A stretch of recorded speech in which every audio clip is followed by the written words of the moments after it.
Learn the most advanced recruiting techniques. Land the most desirable talent. Launch your company towards massive success. This is HirePower with Rick Girard. How do you attract talent to a company that has a crappy reputation? Well, we'll be uncovering some creative ways to overcome this challenge on today's show. My name is Rick Girard, and I thank you for tuning in to HirePower Radio Show. The mission of our show is to give entrepreneurs solutions to their most difficult hiring problems. We are going to discuss proven techniques in effectively landing the most talented people to help your company grow successfully. Sitting with me today is our guest, Tom Chaparro. Tom is the Executive Vice President for the Newport Group, and they are a multi-industry executive search group focused on mid to senior level positions.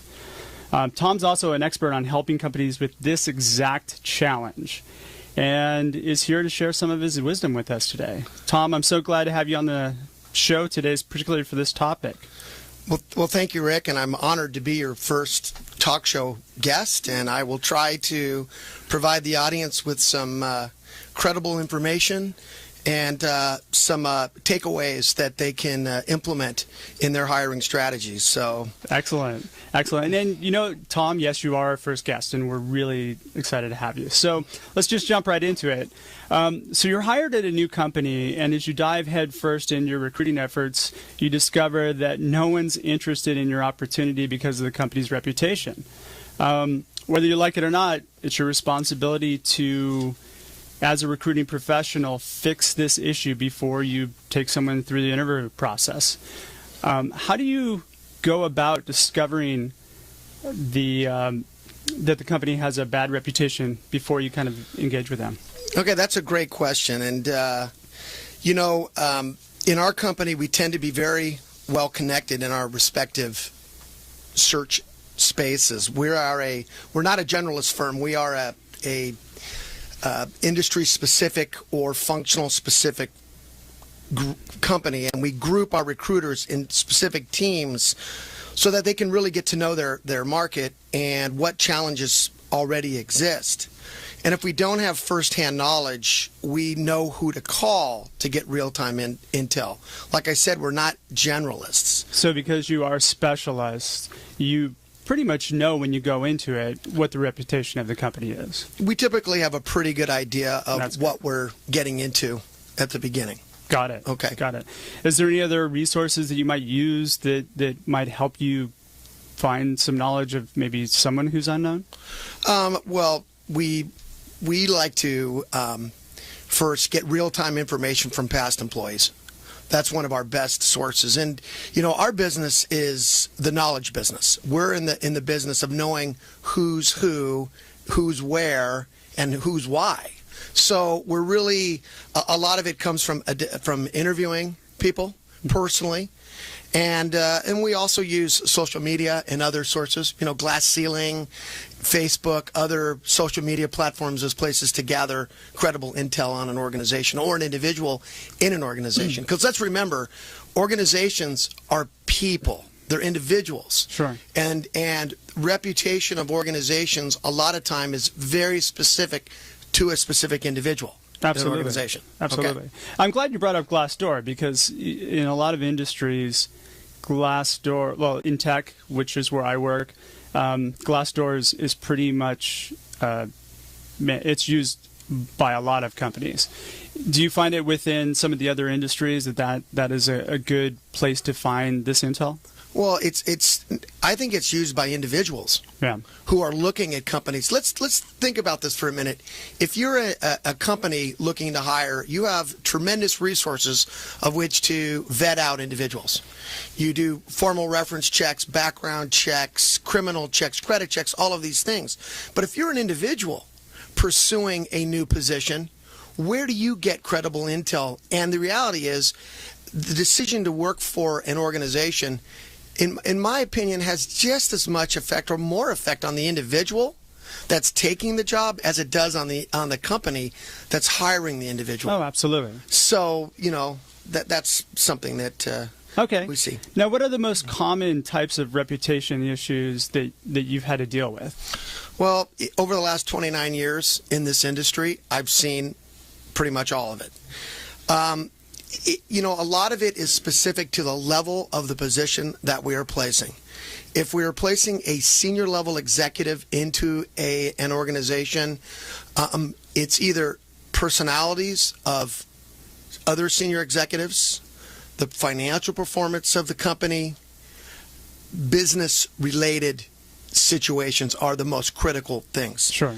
When we're talking about individual contributor, managerial, director, even VP level searches, we tend to see those reputation issues are workload issues, balance, work-life balance issues. Turnover is always a significant issue for anybody that's looking to join a company. So it kind of falls into two classes. Sure. Depending on the level of the placement. Is work-life balance something that you find is being very important for a lot of people? Particularly with the newer generation in the workforce, we're seeing it as a significant factor. Okay. Let me tell you a little story. Years ago, in the last, I focus, a lot of my time is spent in the production home building sector. Big publicly traded and privately owned production home building companies. Sure. Back in the mid-2000s, during the real run-up in the production home building business, I was working for one of the largest, if not the largest, publicly traded home builder in the country. And I was engaged to do division president, division vice president, and other key contributor roles for a number of divisions of theirs in the Western United States. Well, I was in the middle of several projects for them, and people were entertaining offers to come to work for them, and one of the senior executives made an appearance. One of the senior executives of my client made an appearance at a roundtable working lunch of peers. In this luncheon, he made it clear to peers of his, and these are individuals whose the people that we're talking to are working for these various people at this luncheon. We're targeting certain companies and moving them over to our client. He mentioned in the luncheon that if you ever wanted to see your kids play soccer, you probably should not come to work for this company. Wow. Yeah, needless to say, I had 3 or 4 major projects fall out at that point because of how this telegraphed back into the industry. And, we were able to get others in the organization to get into damage control mode and really change the dialogue of this individual, and the other hiring managers needed to go out and actually address this head on in interviews with people. So, what do you do when the person responsible for this is like in a leadership role? I mean, how do you help to mitigate this? Well, get a new client. No, just kidding. It's a lot of times what we've found is, first of all, we try to break it down and understand what issues are coming up. And they're all unique. And then it's our job as a company's consultant to come up with a narrative, a reasonable narrative to explain or counter the issues or the perceptions that we're dealing with. Sure. So you've gathered all this intel and you have an idea of who's responsible. How do you then approach the company? Who do you approach within the company? Well, that's going to depend. We tend to be very transparent and candid from the start. And we let companies know that we're going to be candid. If they're engaging us to do search work for them, they're expecting our candor. Okay? Sure. So, companies are rarely surprised of what we're telling them. They typically already know. Sure. They've already heard, and they appreciate the fact that we're going to be upfront and honest with them about it and work with them in creating a narrative. It's a partnership. Sure. I like companies that have challenges, personally. Sure. All right. And that's that's so important. Would they be coming to you if they didn't have those challenges? Exactly. If a company, if everybody wants to work for a certain company, they don't need me. My job is to, and the job of a good search consultant is to level the playing field for their client. Yep. And attract people that perhaps, or help create a positive perception and open the discussion with individuals that might not be receptive if they just had saw an ad, a posting on the internet, or a casual conversation with somebody. Got it. Now, do you typically, just looping back to this, do you typically go to the CEO of the company or the executive leadership and get their buy-in before you kind of start to work toward fixing the issue? Absolutely. It depends. I mean, sometimes the issue is with the CEO or executive leadership. At that point, we will usually have a candid discussion, and they typically know what the issue is, what their perception is. And like I mentioned, we work on creating a reasonable narrative to deal with it. Okay, got it. So, that opens up a whole big discussion as far as is what do you do when the person responsible is the CEO? And when you do approach them, how do you get them to buy in, especially if maybe they're a particular type of CEO who's got a bit of an ego? Well, there's a way to handle an individual like that, and I'm not going to give away all of my trade secrets on this radio show. Okay. But there is a way to handle it, and one of the things that I've found to be very effective is being upfront and candid and brutally honest. If we can't work past this issue with the individual, it's probably not a problem that is solvable. So we taking that approach, and I've yet to have a client fire me for telling them what's going on. And Rick, the thing that I want to stress is it's not my opinion. Sure. I never make it a personal attack or my opinion. I'm using information that I've gathered, and I'm citing that information as the basis for having the discussion. Sure.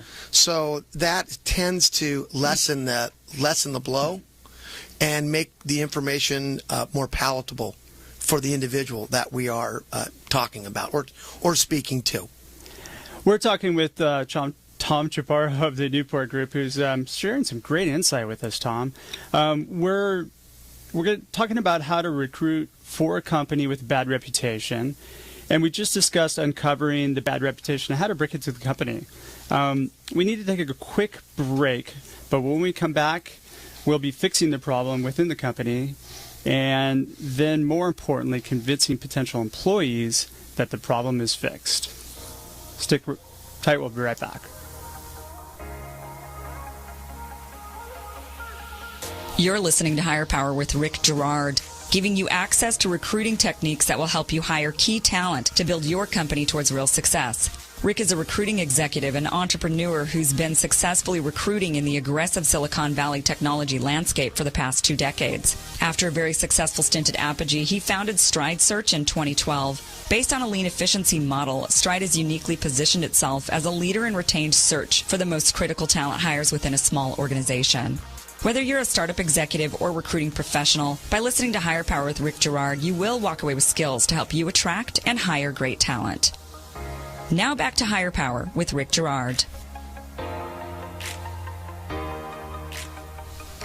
Welcome back, everyone. This is HirePower Radio Show, and I'm your host, Rick Girard. Our guest today is the illustrious Tom Chaparro from the Newport Group.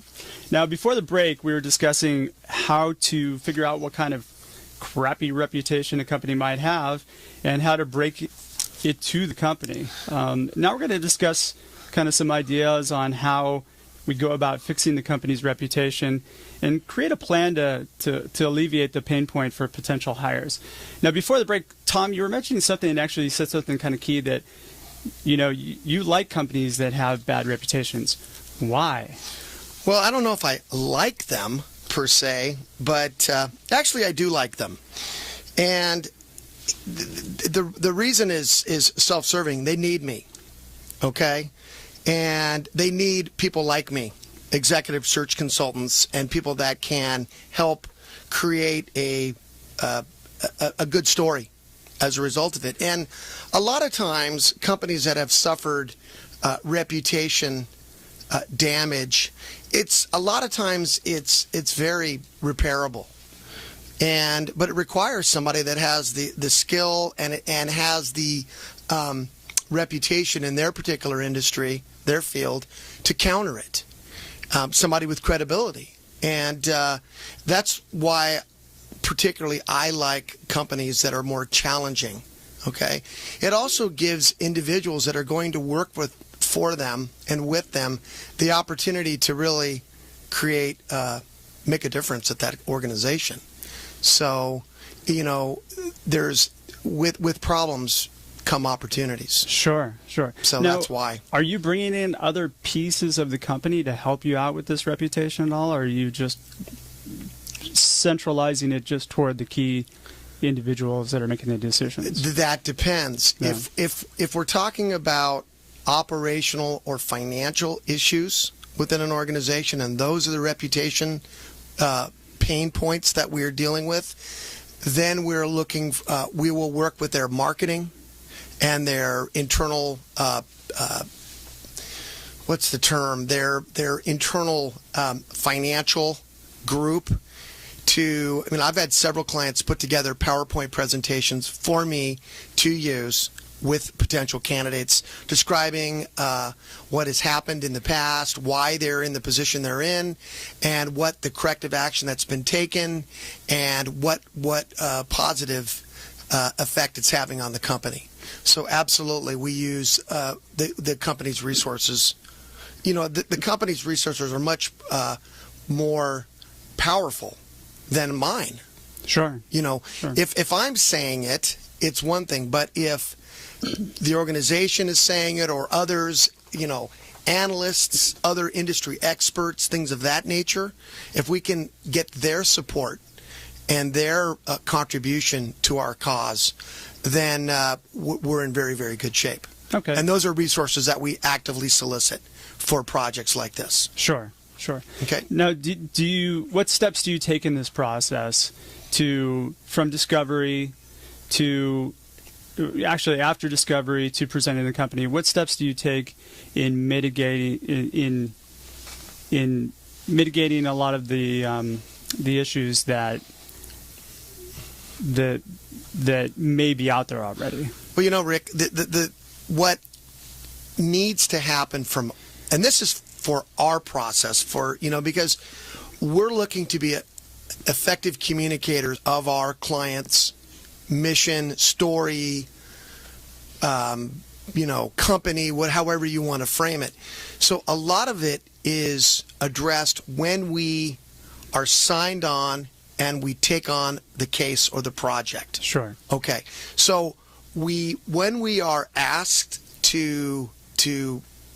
we're engaged on a particular search project, we will put together a roadmap of how we're going to go about executing this process, this project with the client, and we will sit down with the client and go over all of these things. And one of the things that we're going to address at that point is the narrative of the company, the Sure. issues that we've heard about, the problems that we know exist, and we partner with them to address those issues and come up with a reasonable, believable, authentic narrative, so that when we're out communicating with individuals, we can address it and address it beforehand versus having it come up at the very end of the deal cycle. Makes sense. Okay. Absolutely. So once the problem is resolved and you've got a handle on it, okay, how then do you approach and engage potential hires? Well, when we're talking to potential hires, we're letting them know that they may have heard some derogatory statements, or they may have concerns about the company's reputation, and we address them head on at the beginning of the process versus at the end of the process. Sure. So we try to get everything tabled. We try to be as transparent as we possibly can. We try to be as candid as we possibly can. And once again, we try not to state personal opinions, but we rather present real-time information that we've gathered. It's not a personal attack on anyone. Sure. It's not an attack on the organization. It's this is what we've heard. This is how the company has responded, and this is what we believe to be true. Go in with your eyes wide open, dot your I's, cross your T's, get your questions answered, and if it makes sense, let's move forward with the process. Absolutely. People appreciate that. I think one of the things that is key in the process is not trying to be cagey and slick, but being authentic. And if we don't know the answer to something, if a company doesn't know, if we don't know, we're going to do our best to gather the information in a timely fashion and provide what we know. Okay? Sure, absolutely. Now, do you work this in conjunction with positioning what the candidate is wanting out of their career? It depends. Okay. We're employer retained. So we are understanding what our client is looking to do, what the short, middle, and long-term objectives of the role are, and we're looking to match that up with the short, middle, and long-term objectives of the individuals that we're discussing it with. Sure. Okay. One of the things that we do to gather information is we do a lot of interviewing. I mentioned earlier, we love talking to previous employees or senior leaders of organizations.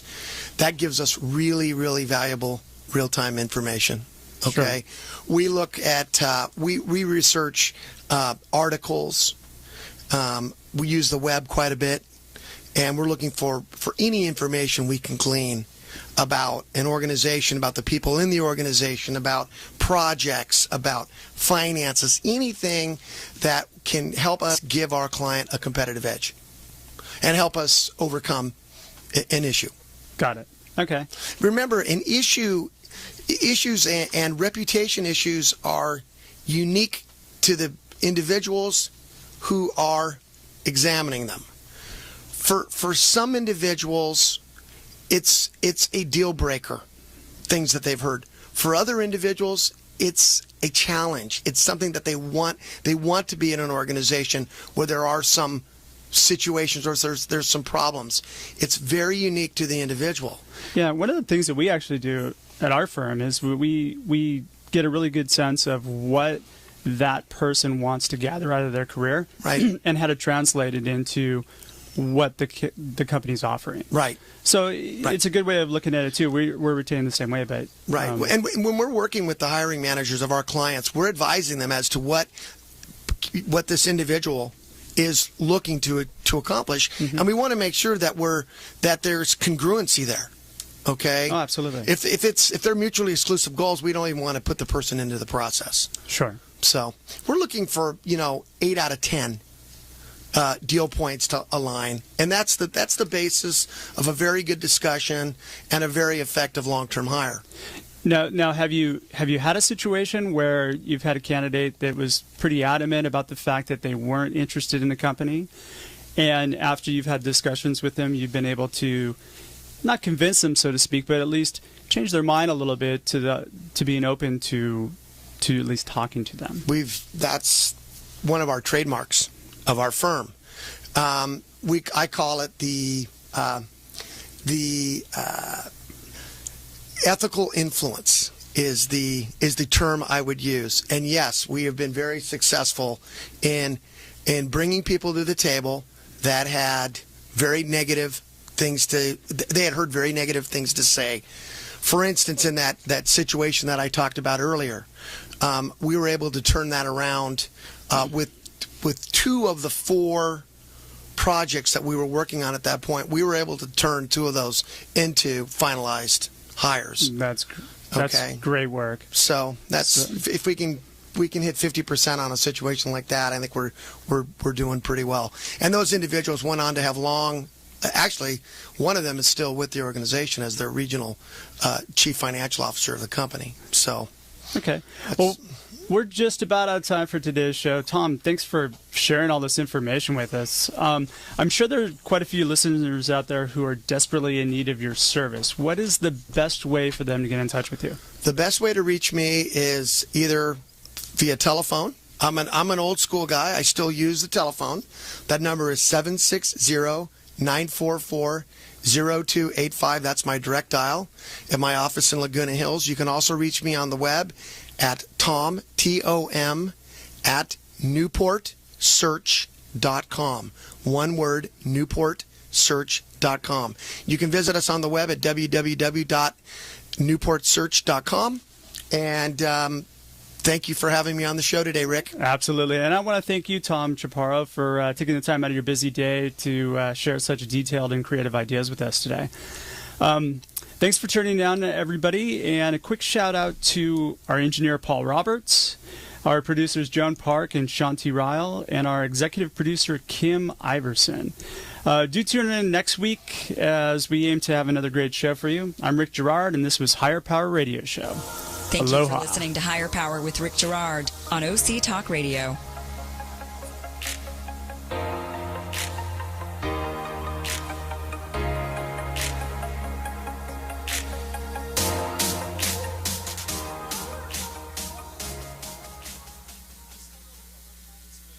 Imagine what it would feel like to lose everything. Your job, your home, your family, your dignity. This has happened to thousands of the men, women, veterans, and young adults we serve at Working Wardrobes. What do we do to help? We provide career development services, life skills workshops, job skills training. We provide the perfect interview outfit, and we get clients placed in jobs. Call Working Wardrobes, 714-210-2460. Donate, volunteer, invest, hire.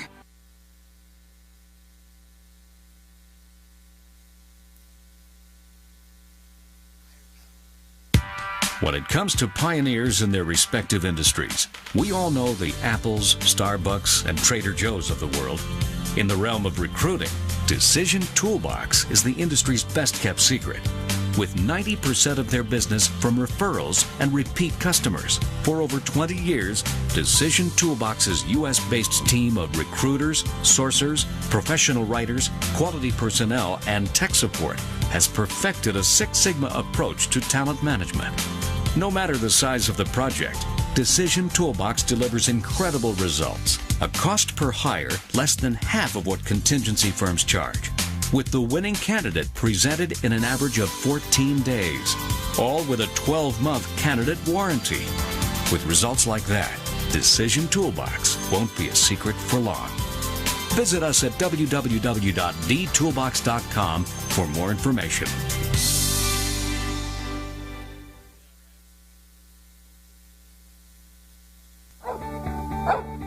He used to pester me for a walk. Now, it's the other way around. Hoag physicians perform more orthopedic procedures than any other hospital in Orange County. Our orthopedic program, in fact, ranks among the top 5 in the entire country. So whatever it is you live for, you can get back to it sooner.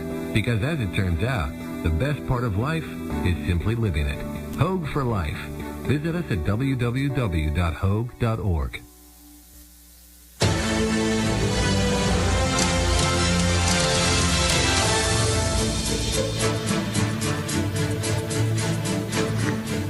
It's time for Branding Business, the only show that brings branding experts and corporate executives together to explore how branding your business can improve both your top-line growth and bottom-line performance. Brought to you by Rikus Baird. And now here's your host. Welcome to Branding Business with Rikus Baird. I'm Ryan Rikus, and today's show topic is focused on a CEO's perspective on creating a leading technology brand. Today's guest is William Wang, CEO and founder of Vizio. Launched in 2002, Vizio has grown to become the first American brand to lead the U.S. in LCD, HD TV sales. Their growth is fueled by constant innovation and they continue to lead the entertainment industry into the future by launching products such as their Vizio Co-Star, which transforms any HD TV into the ultimate smart TV by merging live TV and streaming entertainment. In their latest strategic move, Vizio just launched a new line of PCs branded All-in-One, which integrate the best of a PC, but with powerful entertainment features, which I'm sure William will share more about. William, welcome to Branding Business. Thank you.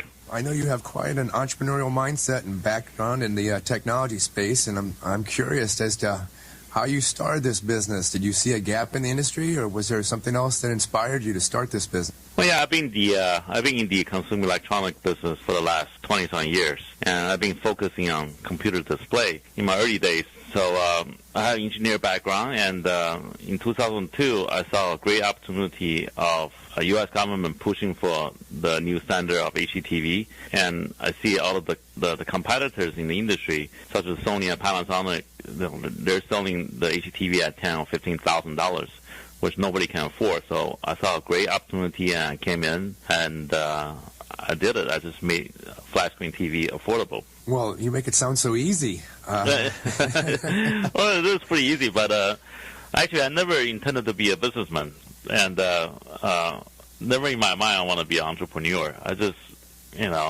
started the business. I think it's going to be fun, and I think we can help people to enjoy an HDTV experience, and here we are. 10 years later, we're doing okay. Well, it sounds like you've leveraged your engineering background quite well to become a very successful entrepreneur. How do you look at the world of branding and marketing a product like yours? Well, branding and marketing is the result after our hard work. I don't believe we're here purposely try to create a brand. I do believe that we're here to please our customers. And if we have a lot of customers really happy with us, automatically people will talk about us, and there will be a brand. People will remember us or appreciate us. And that's what we're here for. We're here to create a company which is serve our customer better than all of our competitors. And we want to give, if we can't offer a customer $5 cheaper product, we will not hold back. And unlike some of our big competitors that really try to make more money, we're here to make money. Don't take me wrong, we're here to make money, but we're also here to offer the best value, at the same time the best technology to our customers. Sure. Well, it does start with a great product. And yet we've had a number of clients over the years who have an outstanding product and have great technological features to it, and with the assumption that because it's a better product, better technology, that it's just going to sell. And that's not always the case. And so you have to begin with a great product, but also then find a way to communicate the benefits of that product, not just the features, right? Yeah, absolutely. You gotta have a great product, but yet you gotta have a product that's affordable.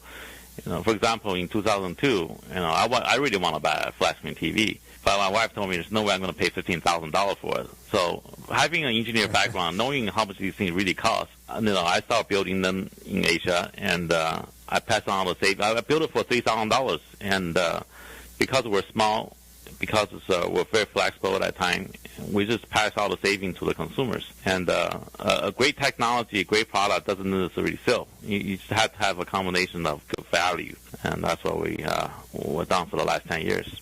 William, you mentioned you've been in the monitor space, I guess, for 25 years, and you've actually started some other companies as well that were very successful. How has your view of branding changed over that time, or has it not changed at all? Well, the branding back then, I had a computer monitor company which I started in 1990, and it was back then it's quite different. The customer we have is more corporations. Back then, IT is more for corporations, not for consumers, like today. So we had a lot of good technology, and we made a lot of. We were very successful early market to the corporation, the people who can afford $2,500 PCs, who's willing to pay $700 for a computer display. It's the same thing. I mean, we try to please that particular audience, but today, selling TV is a lot different than selling to 5,000 or 6,000 corporations.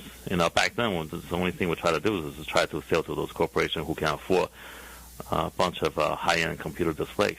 You're right. B2B branding and marketing is quite different than consumer. So let me ask you this. Having the benefit of starting a number of different companies, any advice to listeners on how to go about establishing a new company? I mean, even to the point of your name, Vizio. How did you come up with that name? Oh, Vizio was a name of the watch, which is I really want to own.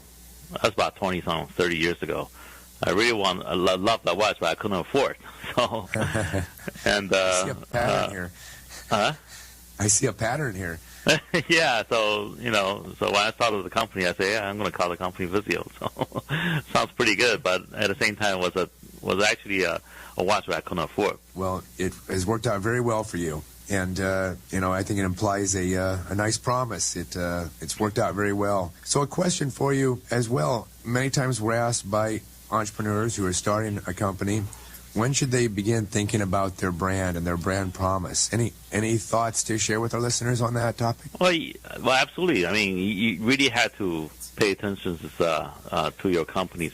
I mean, we're here for our customers, right? So we want our customers to be happy, and that's the number one focus for me since day one. I was hired into this industry, the computer industry, in 1986, right after college, as a customer service technical support engineer. And people would call on the phone, complain to me, that this doesn't work, that doesn't work, right? So that's my first experience with branding. I found it such a pleasant experience that if they call me, I can solve their problem because they will be a very loyal customer, therefore help my company enhance our brand. So I think customer satisfaction and branding is going hand to hand. And so since day one, when I started the company, I promised myself and I told everybody in the company that we got to take care of our customers. So I encourage everybody else who want to start their own business to be extremely careful with their company's reputation, because it's a good reputation will lead into a great brand. A great brand means it's repeat customers. And it's really hard to get customers into the door, and it's going to be extremely hard if that particular customer walk away from you. But if the same customer come back 2 or 3 times, I'm sure he will tell everybody else, and your brand will spread out like a wildfire. And I think we're a typical example of that. In the last 10 years, we're not Sony, we're not Panasonic, and we wasn't around for the last 40 years. We didn't spend $500 million sponsor Olympic or $1 billion sponsor Super Bowl. And however, customers really appreciate what we do. So, I truly believe that if you hold on to the principle of pleasing the customer any way you can, your brand will spread. Well, William, we firmly agree with that philosophy, and our belief is that a brand is a promise of distinction. So you need to stand out distinctly different than your competition. At the same time, you're making a promise to them that you're going to deliver that same expectation time and time again, and that's when the brand obviously becomes very powerful. And so it seems that this mindset of yours has permeated your company, and it certainly, I think, is a foundation for your success. So another question for you. Technology companies, as you develop a brand, are at the same time reliant on your next great product, and they need to consistently reinvent themselves on an ongoing basis to make sure that you continue to be relevant. Any thoughts to share with our audience on how you Vizio? That's the everyday challenge here. Constantly, every day, we're looking for the next best thing, the next best thing for customers. And in our industry, the technology changes so fast. I mean, our product life cycles is about 8 to 9 months. Every 8 to 9 months, we got to come up with a better product. I still remember back then when I first launched TV, it was plasma.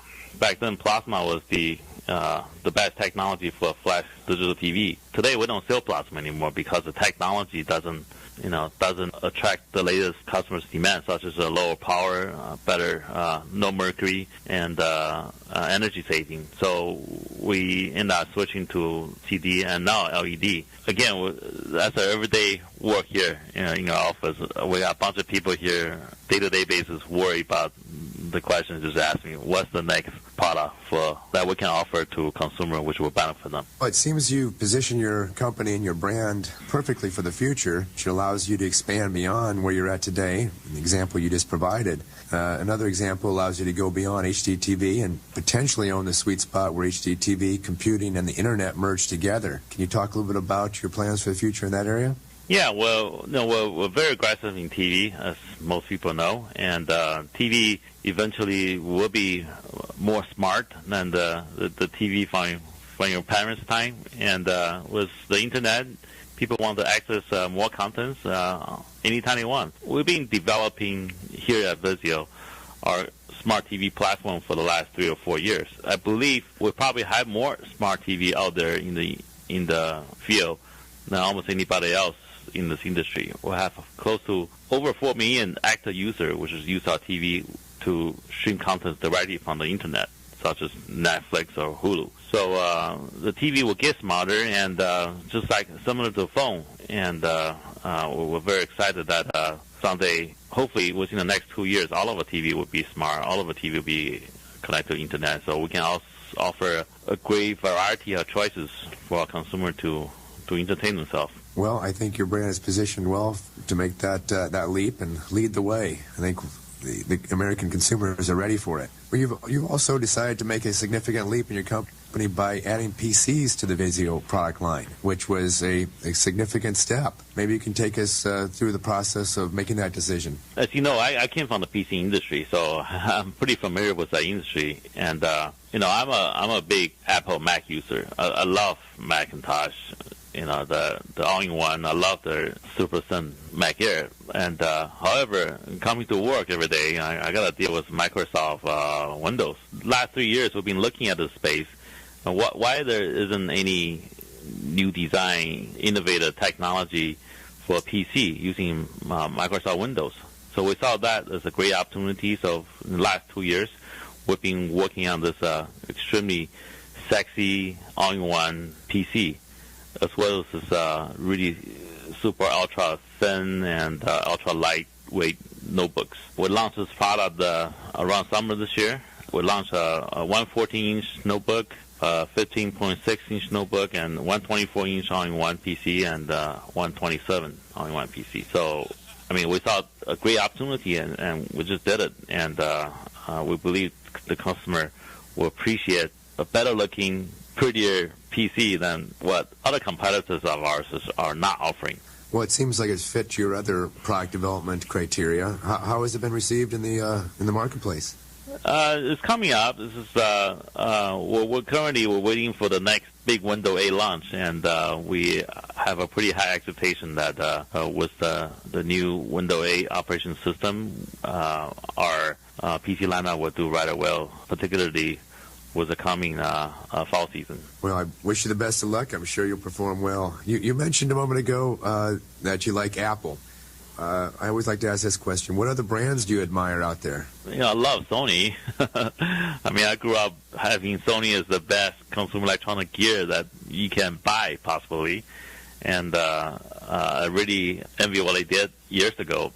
They're not doing so well right now, but I grew up with Sony, so I really envy Sony. I really envy Nike and their innovation, and of course Apple. Apple's just the company everybody's envy. Well, three great brands that, certainly in the case of Sony and Apple, have reinvented themselves over the year. Nike stayed pretty true to their core, but just continue to offer new products and some new product extensions. With that in mind, how far do you think the Vizio brand can stretch into the future? Well, hopefully as far as possible. There's no limit to it. We got to just keep on offer the great service we've been offering to our consumer over and over again. And hopefully by doing that, people will trust us more, will respect us more, and they will wait for our next product, just like they're waiting for the next iPhone 6. Yeah, the number 5 has certainly been a huge impact for Apple, hasn't it? Yes. Well, you've at Vizio, you brand yourself as America's #1 LCD HDTV company, and now that you have that leadership status in both volume and perception, maybe you can give me and our listeners a little bit of how you and your leadership team view that pressure Is there pressure to stay number one, or how do you view that? Is it more of an emotional motivator to always stay a step ahead and to continue to evolve and outperform the competition? Well, yeah, the pressure is definitely higher. I mean, after we became number one, the expectation became a lot higher too. In a way, we're not just competing with competitors, but we're competing with ourselves. And we're competing with ourselves to innovate better. We're competing with ourselves to drive even a higher value into the product we put together. So the pressure is definitely on. But we're having fun. We love doing what we do, and we have a great team of people here. They love that challenge. That's the reason they joined our company, because it's that challenge, right? So how do we be number one within 10 years, and how do we become even better after we became number one? Well, that's an interesting point. We as well find that on the topic of culture and people working together, that culture is an incredible force that can drive a business forward, or it can take a company down. So how do you really impart your leadership and your culture throughout your company? Well, fortunately, our company is not a huge company. I mean, we have about fewer than 450 people. So I think the top management, the executive team, we can reach out to almost everybody we work with frequently, and we spend a lot of time together. We talk to them, and everybody still on first name basis. we recognize everybody's face, so it's not as hard, but it's not as easy before, because I thought it was like two or three people. And again, I truly believe to motivate our employees, our team, is work with them closely. Well, we find exactly the same thing, and with the research we've done with hundreds of brands as we've developed them, there's a consistent finding that employees desire two primary things. First, a clear understanding of where the company is going, like the core statements like purpose, vision, and mission, as well as regular and ongoing communications from the executives around communicating the company's future direction and this cultural alignment. And it sounds like you've really taken that thought to heart in the way that you've gone about growing your company from that core that you mentioned a moment ago of 2 to 5 people, now 450 people.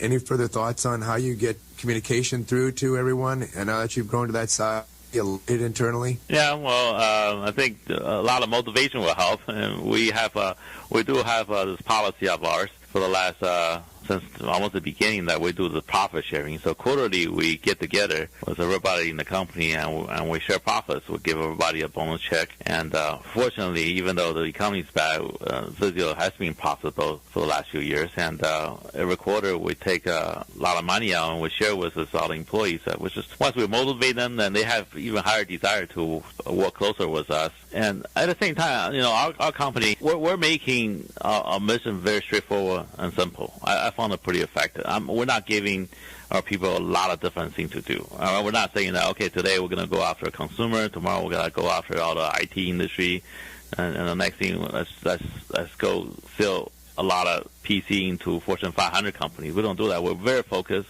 We're here only focused on consumer. We're here only focused on a few direct account we have, and our mission is very straightforward: provide the best value at the most affordable price. It's easier to preach that over and over again every day versus if you have a different agenda. So our agenda hasn't really changed at all for the last since the beginning. Well, it's good to hear that. We as well feel that focus is at the heart of branding, and sacrifice is at the heart of strategy. And for you to have a clear brand strategy that remains focused really creates a more powerful brand, both internally and externally. It sounds like your employees are motivated by the opportunity to become accomplished at what they do, and then I'm sure the quarterly profit sharing only helps with that and reinforces that. So maybe you can expect more job applications after people listen to this interview. Great. Well, I see the Vizio brand out there more, not only at retail, but also it seems like you are getting a little bit more aggressive in your marketing on TV, for example, and in other applications. Marketing is, continually evolving and changing. Maybe you can speak just a moment to our listeners on how you and your team view marketing as a means to really position your brand in the mind of the consumer. Yeah, Well, marketing is such a broad term, and we are a marketing company, literally. We market our product every day to a consumer. As far as advertising is concerned, I look at it as just a decoration and make what we do every day even prettier. And we do TV advertising, and we do all kind of different activities to spread our brand around. And I believe everybody in the company carry the responsibility to spread our brand around. And that's the way I look at our marketing strategy, is to focus on what we do and make sure everybody know about it. Good. Both internal, everybody has responsibility, as well as you're willing to spend the right amount of money to reach the right amount of people. Well, Wayne, we're almost out of time, so let me just conclude with one question. As a CEO of a multi-billion-dollar organization, what keeps you up at night? Well, it keeps me up at night. Fortunately, we've been doing very good. I've had nothing else I'm hoping for. And, of course, like any other businessman, I want to be more successful. I want to make more money. But there's really nothing keeping me up at night these days, because I feel pretty good that we have a great team. And if anything will keep me up at night will be, how do we even enhance our team? I'm not a micromanager in this company. I believe that you build a great team, you build a great foundation, the customer will come. So, fortunately, even though the economy is bad, I sleep pretty well these days. Well, William, you built a heck of a company, and it sounds like you got a great philosophy, vision, and culture at your organization. I'm sure you'll do well in the future, and best of luck. Thank you for being a guest on Branding Business. Are there any final thoughts or insights you'd like to share with our listeners today? No. Thank you for this opportunity. I wish everybody who's listening can make a lot more money, and best of luck. Well, I believe if you follow your passions and stay true to your philosophy and have a clear vision of where you want to go and stay true to that, I firmly believe that's the path to the success. So, William, thank you so much for your time today. If should listeners visit your website to learn more about Vizio? Yes, please. Absolutely. Okay. Very good. Well, thank you again. That concludes our show for today. This is Ryan Rikas, and you've been listening to another edition of Branding Business with Rikas Baird. If you'd like to listen to past shows or read our blog series, visit brandingbusiness.com. Please share your comments so we can all benefit from the discussion and varying viewpoints. Until our next show, stay focused.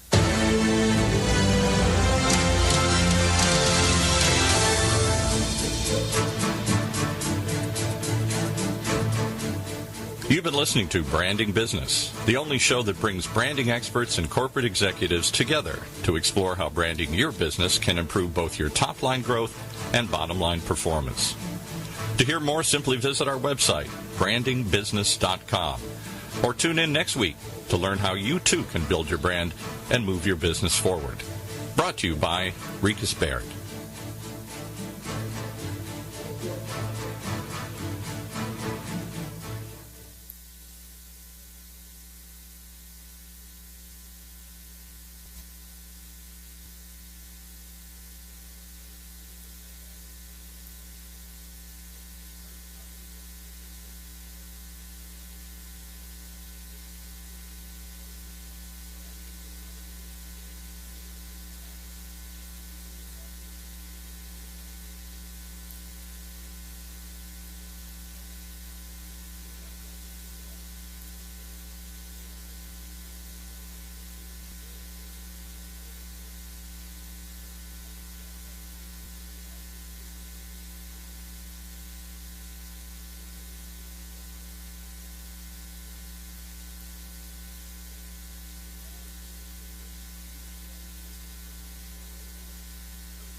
Imagine what it would feel like to lose everything. Your job, your home, your family, your dignity. This has happened to thousands of the men, women, veterans, and young adults we serve at Working Wardrobes. What do we do to help? We provide career development services, life skills workshops, job skills training. We provide the perfect interview outfit, and we get clients placed in jobs. Call Working Wardrobes, 714-210-2460. Donate, volunteer, invest, hire. He used to pester me for a walk. Now, it's the other way around. Hoag physicians perform more orthopedic procedures than any other hospital in Orange County. Our orthopedic program, in fact, ranks among the top 5 in the entire country. So whatever it is you live for, you can get back to it sooner. Because as it turns out, the best part of life is simply living it. Hoag for life. Visit us at www.hoag.org. Live from NPR News in Washington, I'm Windsor Johnston. French police have shot a man who tried to attack them with a hammer in front of Notre Dame Cathedral. NPR's Eleanor Beardsley reports the attacker was wounded and taken to the hospital. Police are now looking for possible accomplices. Notre Dame Cathedral is in lockdown, and the area around the church has been evacuated and sealed off. There are around 900 people trapped inside the cathedral. French TV showed footage of many people sitting on the stone floor. The crowd is being told to remain calm and stay put until police wrap up their security operation. Notre Dame is one of Paris's most visited tourist sites, with more than 30,000 visitors a day. Paris is on high alert after terrorist attacks in London over the weekend killed 7 people. Paris police said the situation is under control. The Paris prosecutor says the incident is being investigated as a terrorist attack. Eleanor Beardsley, NPR News. The nation's Homeland Security Secretary is defending one of the president's closest advisors. Speaking at a Homeland Security Committee hearing today, John Kelly told Democratic Senator John Tester that Jared Kushner should get the benefit of the doubt amid reports that he tried to set up back-channel communications with Russia during the transition. We have to make the assumption, and I will, that Jared Kushner is a great American. He's a decent American. He has a security clearance at the highest level, as I understand it. Didn't then, though, did he? And if he was opening, I believe he should have had. Former FBI Director James Comey is set to testify in front of the Senate Intelligence Committee on Thursday. He's expected to answer questions about Russian interference in the U.S. presidential election and possible ties to the Trump administration. The sexual assault trial of Bill Cosby is continuing in suburban Philadelphia today, with jurors hearing more on the story of a woman who's decided to go public as a witness for the prosecution. Bobby Allen of member station WHYY reports that woman's mother took the stand today. Patrice Sewell says the life of her daughter, Kelly Johnson, was forever changed after Cosby allegedly drugged and molested her. She says her daughter's self-esteem was damaged by the 1996 incident